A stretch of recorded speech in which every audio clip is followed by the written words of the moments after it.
In the last chapter, we studied about mixtures, solutions, heterogeneous mixtures and homogeneous mixtures. In this chapter, we will try to, find out how mixtures can be separated into the substances that make them up. Understood? So, there could be a solid-solid mixture like this. How do we separate this mixture? We'll learn about that in this chapter. Similarly, there could be a liquid-liquid mixture like this. Two liquids just mixed together. How do we separate that kind of a mixture? There could even be a gas-gas mixture. A mixture like the smoke that comes out of factories. How do we separate such mixtures? So in this chapter, what we are basically going to study is separating the components of a mixture. So if we have a mixture that contains A, B, C and D, how do we separate A, B, C and D? If one of them is a liquid, one of them is a solid, one of them is a gas, we'll find all that out in this chapter. Understood? So there you go. Let's proceed. The first thing we will study in this chapter is how we can separate a mixture of two solids. A mixture of two solids, of course, contains two solids, solid 1 and solid 2. Now how do we, take out one solid from this mixture and separate it? One interesting way of separating a mixture of two solids is by dissolving one of the solids in another solvent. So for example, you have this mixture of two solids here. We take a solvent and we try to dissolve one of these two solids. So one component of the mixture dissolves, but one component does not dissolve, isn't it? Now we can remove the component that does not dissolve using filtration. That is, we can filter that component off which does not dissolve, and thus we can obtain different components of this mixture by dissolving one of them in a solvent. Now all this might seem a bit complicated, so let's practically perform this experiment. Let's say we have a mixture of salt and sand. We want to separate this mixture by dissolving off one of the components. Now we already know that salt dissolves in water.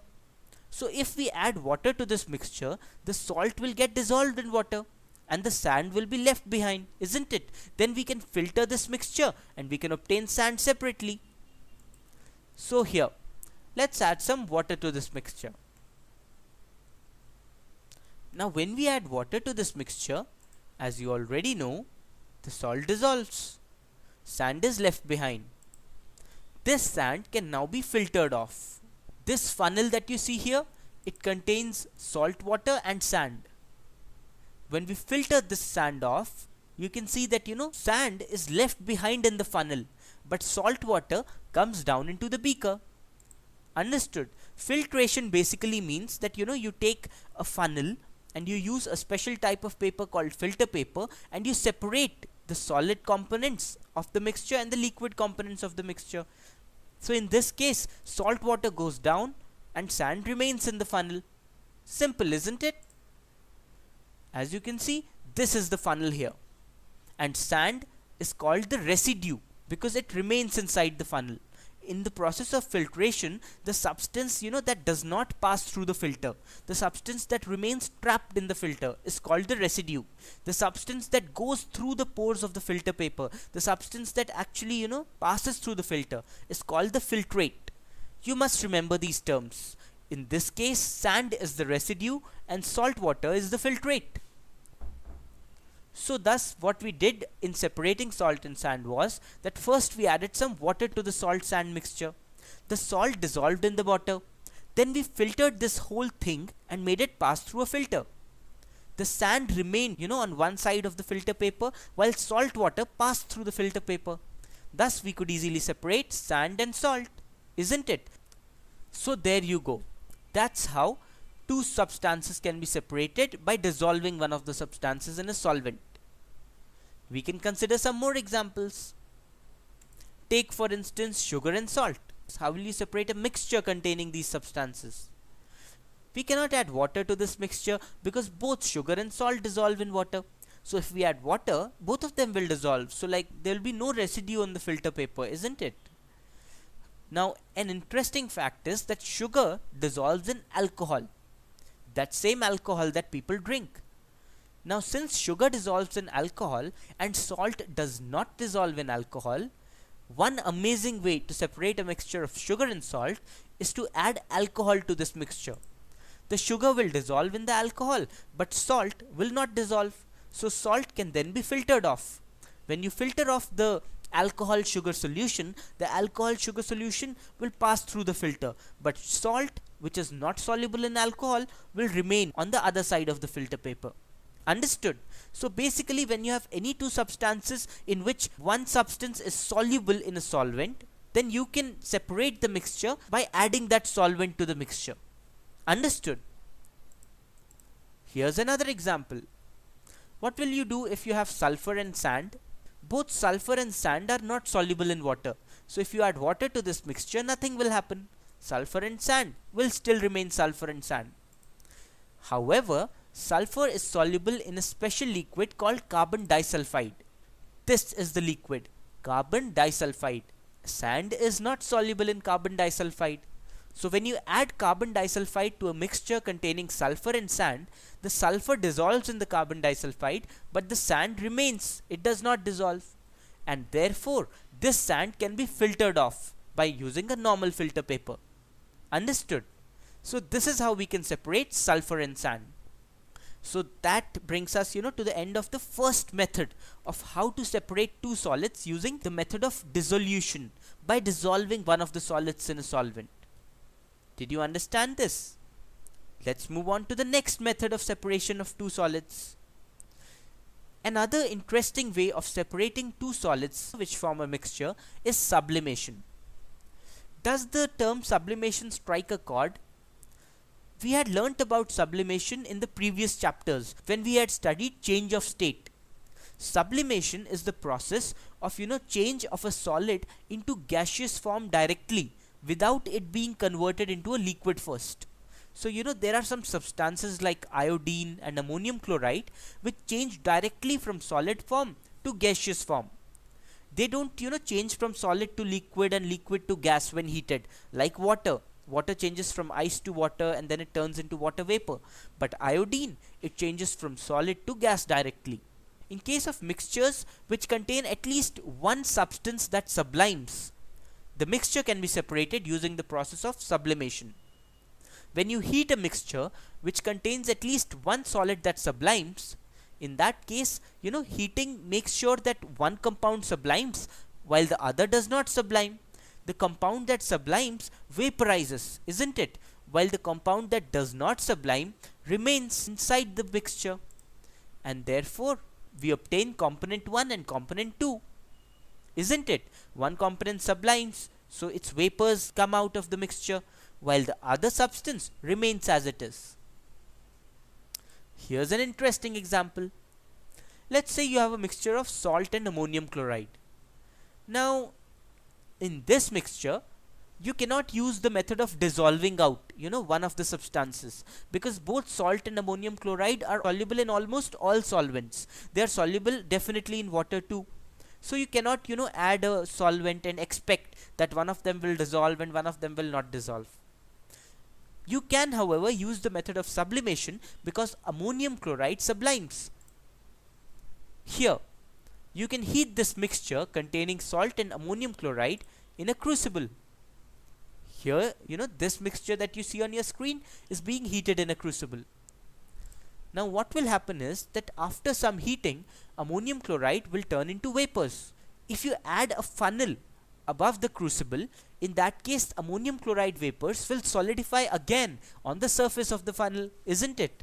Here, these grey patches that you see on your screen, they are solid ammonium chloride patches formed when ammonium chloride vapors have solidified on the funnel. Understood?